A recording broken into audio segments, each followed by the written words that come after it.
Okay, these are the homework questions for this week, all really about elastic potential energy in one form or another.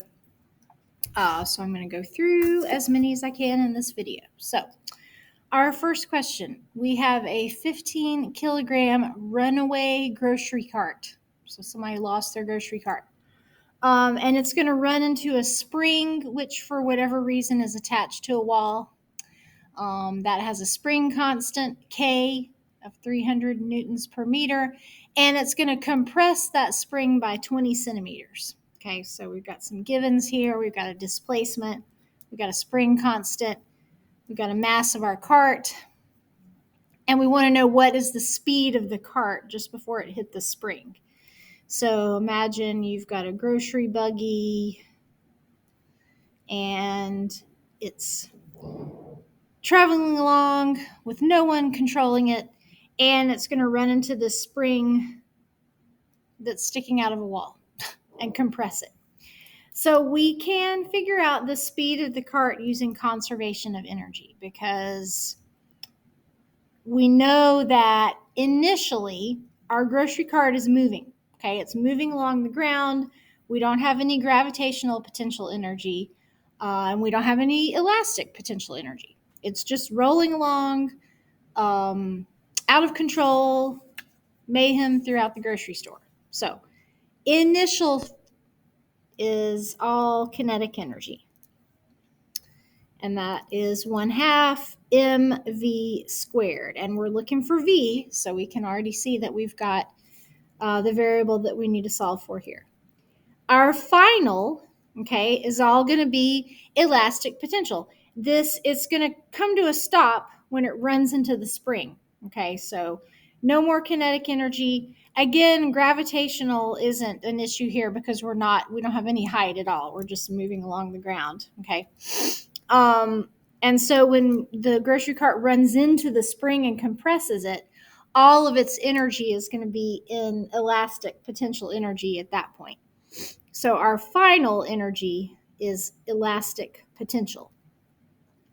And if we're saying that energy is conserved, this is a situation where we've got an isolated system of the cart and the spring and nothing else is messing with it, then our initial kinetic energy is going to equal our final elastic potential energy. Okay. And what we need to solve for is velocity. We have everything else. Okay. So we can substitute values. We can simplify a bit because we've got a 1/2 on both sides, so we can get rid of that.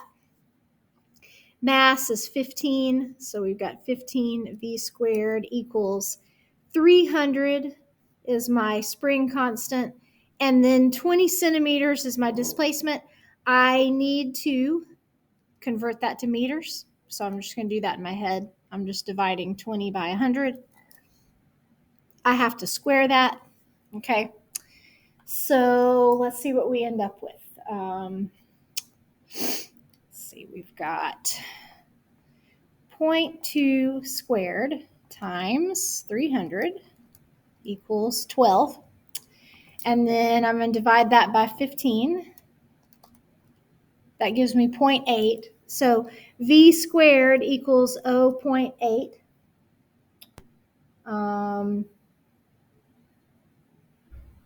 And then I need to take the square root of both sides because I'm solving for velocity only. So that's going to be the square root of 0.8, which equals 0.89. So 0.89 meters per second is how fast the cart was going just before it hit the spring. So that is the first question. Second question, we've got spring 1.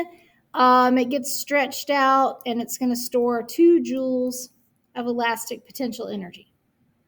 An identical spring, so that means that K values are equal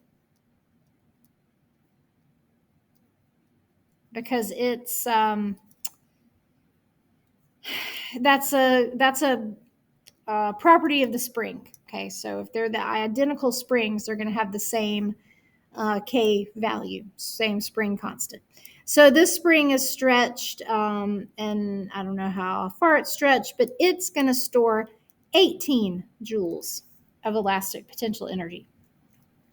What is the ratio of the displacement of spring 2 to the displacement of spring 1? Okay, so we might be able to guess that spring 2 is going to be stretched more because it's got a greater elastic potential energy. Okay. The way we can do the ratios, okay, so we've got spring, let's do spring 2 over spring 1. We got 1/2 K x2 squared over 1/2 K. 1/2 and K are the same. Okay, 1/2 is the same. I mean, it's just a number. And then K, we already said, is equal for these two springs. And then x1 squared. Okay. And these equal 18 over 2. So that's my elastic potential energy for spring 2, divided by my elastic potential energy for spring 1. So that's going to give me 9 joules. So my ratio of these, so I'm going to clean this up some. I'm going to cancel those out.